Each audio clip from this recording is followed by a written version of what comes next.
Da, hai să vedeți cum o să vă trateze acest Andrei. Deci eu am avut un cont, de fapt două conturi, de fapt trei conturi. Nu, trei conturi din care două conturi le-am avut cu niște nume care jigneau un player. Mai exact, Balint Suge PL, că așa scrie, Balint Suge PL și MWIE Balint. Deci MWIE, care în dicționar în Dex nu este niciun cuvânt MWIE ăsta. Pentru el e o jignire. Și hai să începem cu începutul. L-am întrebat, mane, zi și mie de ce mi-ai blocat contul de șaman, franzelă, șaman pe leac, level 80. Se vede și aici cont blocat, contul acesta e blocat, așa. Sau cine mi l-a blocat, unii din gemeii tăi oricum nu își fac treaba cum trebuie. Na. Pentru că, de ce am zis asta? Pentru că eu am trimis PM-uri la mai mulți gemei și în 99% din cazuri niciunul nu mi-a răspuns. Și era în mare parte vorba de donație, adică eu vreau să-i donez acestui individ banii mei, da? Deci pe niciun nu i-a interesat banii mei. Ok, nu e problemă de asta. Și el îmi zice, aici pe acolo. Deci eu am scris pe chat aici pe acolo. El nici măcar nu știe de ce m-a banat. Deci aici pe acolo. Și eu îl întreb ce? Și pune emoticoane că mi s-a părut o panoramă. Ce mi-a răspuns el. În fine, el îmi spune, pardon. Și eu îi zic, arată-mi dovadă că vreun caracter de pe contul meu a scris asta pe chat sau în vreun PM, adică aici pe acolo. Și el îmi zice, limbaj obscen. Eu îi zic, n-am scris asta niciodată, adică de aici pe acolo, și el îmi trimite aceste două caractere. Și mi-a spus că eu am jignit un player. Deci Balint ăsta e un player. O să vă arăt și playerul, acel Balint de care este vorba. Și eu îi zic, și ăsta e motiv de ban? Și el îmi trimite o porcărie, că eu zic eu porcăria asta, da? Crearea unor caractere cu numere obscene, jignitoare sau indescifrabile sau menite să păcălească jucători, ca și exemplu Lili de pula mea, așa, cu numere sau cifre cuprinse între 1 și 200 de tipul 1999, 200, 200 și așa mai departe, sau cu numele administratorului jocului. Da. Deci eu n-am avut nici unul din aceste spuse ca exemplu și aici. Numere obscene n-am avut, nume jignitoare n-am avut. De ce zic asta? Pentru că Balint Suge, PL nu este niciun cuvânt. Suge e un cuvânt care nu este neapărat un cuvânt jignitor. O să vă citesc și mai jos ce am scris apropo de suge. Da? MWIE i-am spus și lui acest Andrei că nu există în Dex. Nu există. Da? Deci dacă el zice că eu înjur pe vreunul cu MWIE, e o problemă aici. Din partea lui e o problemă. Așa. Eu îi zic, tu ai stat prin map 1 să te uiți pe chat cei cu limbaj obscen? Ăștia cu sex la nume nu au limbaj obscen, nu? Și el îmi zice, tu te adresezi direct cu o înjurătură către un player, Andre Sex sau Muie Andre, care ți se pare mai obscen? El a scris Muie Andre, eu n-am scris Muie Balint, da? Am scris MWIE Balint, da? Și îi zic, și cine a reclamat numele alea? Cine s-a simțit ofensat? Deci eu am făcut așa pe, cum să zic, pe niznaiu, e un cuvânt în rusește, da? Pe nu știu ce se întâmplă, adică. Și el îmi spune, nu mai țin minte, l-am văzut pe conferință de staff la dovezi. Nici el habar n-are de ce se întâmplă pe serverul lui, adică prin asta dă dovadă că vrea doar donațiile noastre a jucătorilor, a tuturor a voastre, că eu nu mai joc, gata, asta e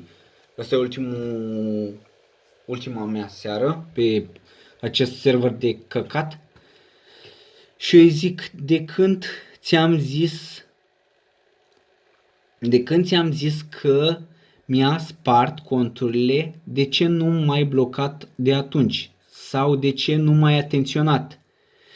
Deci eu în urmă cu vreo 2 săptămâni am avut conturile sparte de șaman.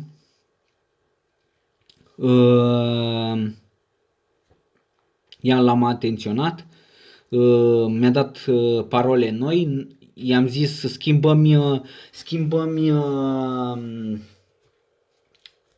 adresele de e-mail, pentru că eu când am apucat acum vreo 5 luni de jocul ăsta, am zis că nu o să mă țin de el, că o să joc așa la 2-3 zile și apoi îl șterg.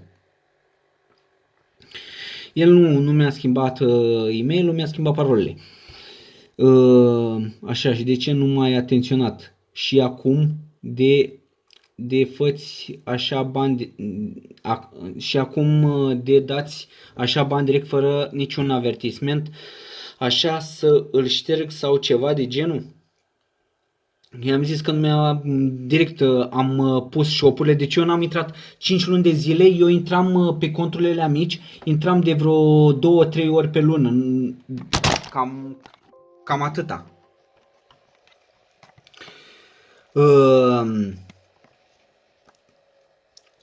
Stați așa, ulecă.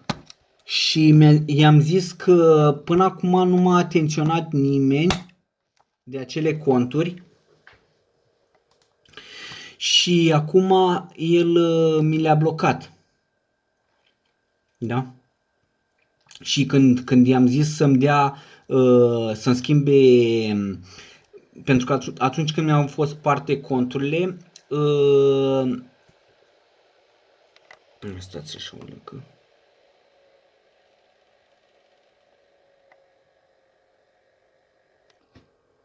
Da. Atunci când mi-au fost parte conturile de șamani, i-am zis să schimbăm parola, schimbăm adresa de e-mail, pentru că am vrut să șterg și aceste conturi, să-mi fac altele normale. Așa.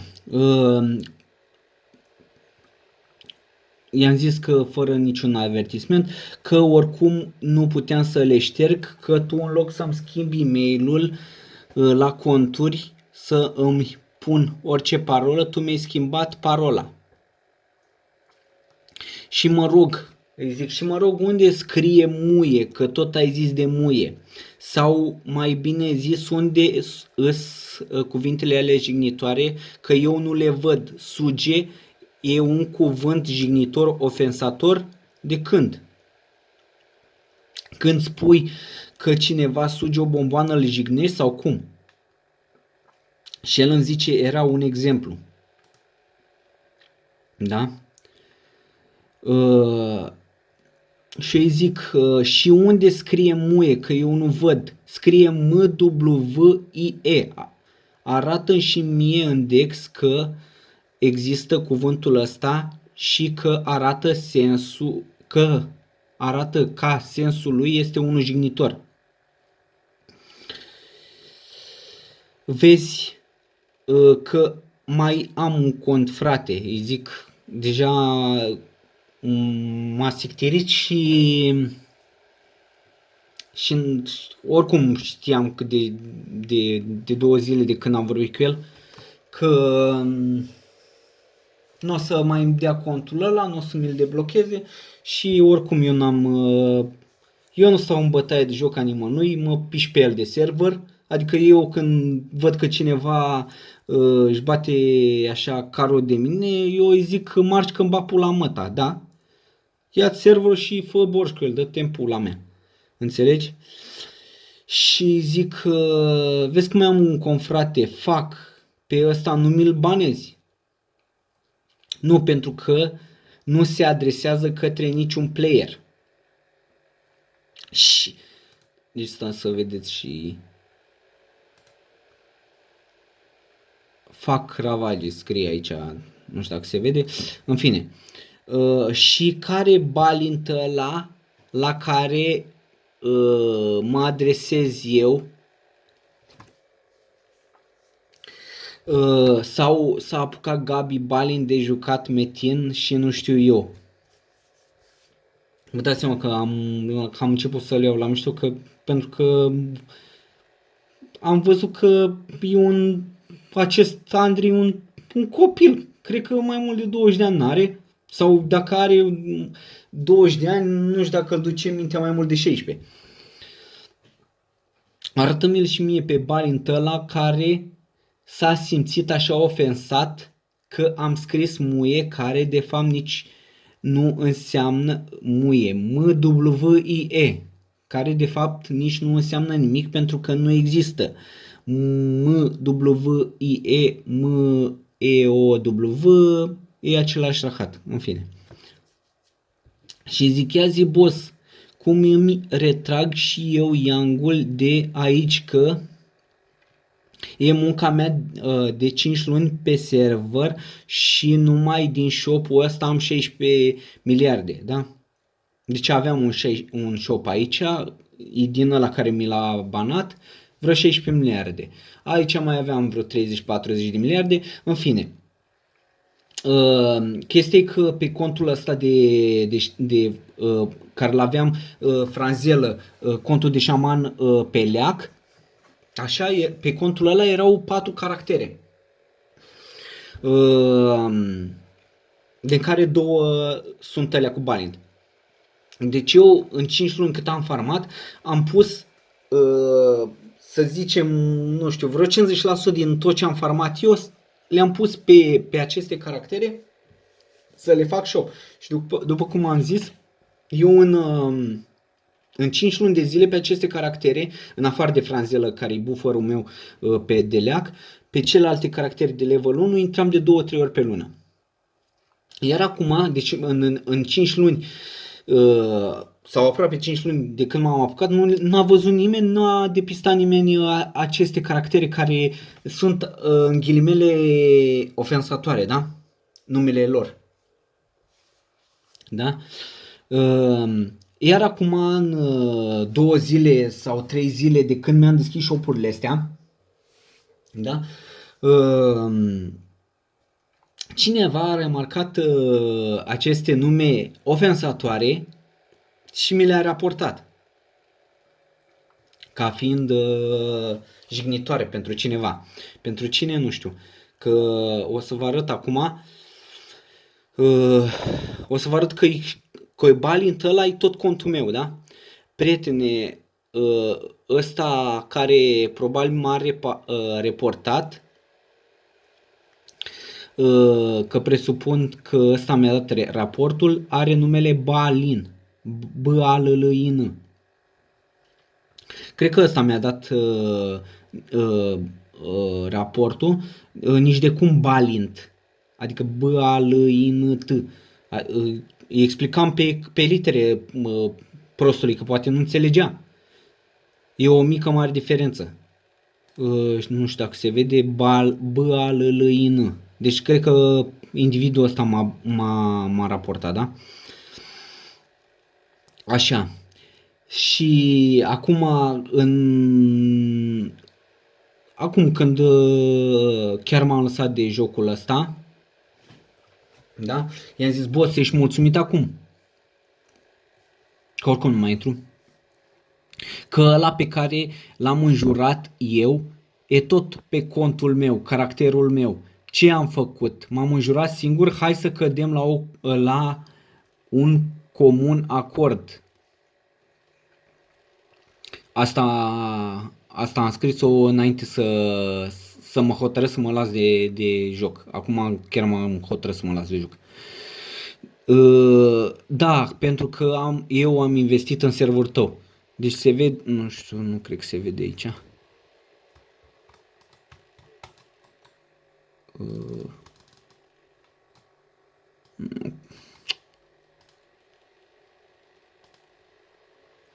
Stai să văd dacă pot să...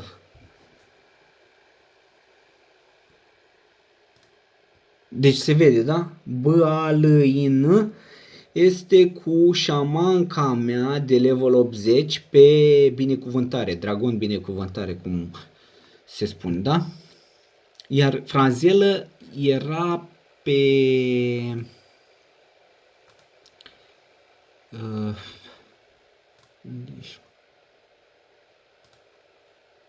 Iar Franzelă era pe contul meu de... Nu mai arăt, că nu mai are rost. Iar ăsta e donațiile mele. Nu vreau să se vadă. Da. Așa. Iar astea sunt donațiile mele. Deci eu când am zis că i-am donat pe server ca prostul, că sunt prost. Da, acum recunosc că sunt prost. Eu chiar am donat, da? Așa, iar Franzelă... Nu mai am cum să arăt contul ăla cu Franzelă pentru că mi l-a banat prostul ăsta. Deci aici Robi Market, deci eu le aveam, deci nici nu scrie,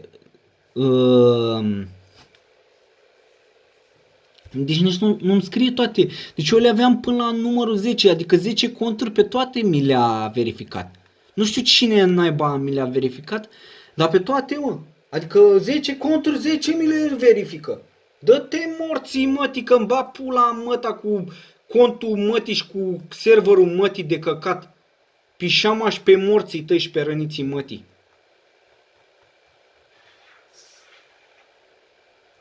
Și cam asta este cu căcatul ăsta de Andre. Așa o să ajungeți toți în pula mea, o să îi se pună lui muistul ăsta pata pe cineva și o să baneze pe fiecare în parte. Că nu-i convine, că nu-i mai donați sau că nu i-ați donat deloc. Că așa ia smuiștii ăștia împuțiți, pișama și pe rasa lor. Da? Hai să vă pun și o muzică așa la final. Și să-mi bag pula în măta. Andrei, ia și sugi-o în cur, da? Băga mea și pula măta. Sugi pula, Andrei. Pute-mă și pe coliva mătii și pe rasa mătii. Băga mea și pula măta. Futu-mă și pe coliva mătii și pe serverul tot de căcat. Tărâmea și coaile pe coliva mătii și pe rasa mătii. Muie, mă, sclavule. Mă piși pe... Bă, să ții colivă și tămâie, băga mea și pula măta de 50 de euro. Să-ți iau morții și plămâni în pulă de sclav ce ești. Mânca mea pula de slobos.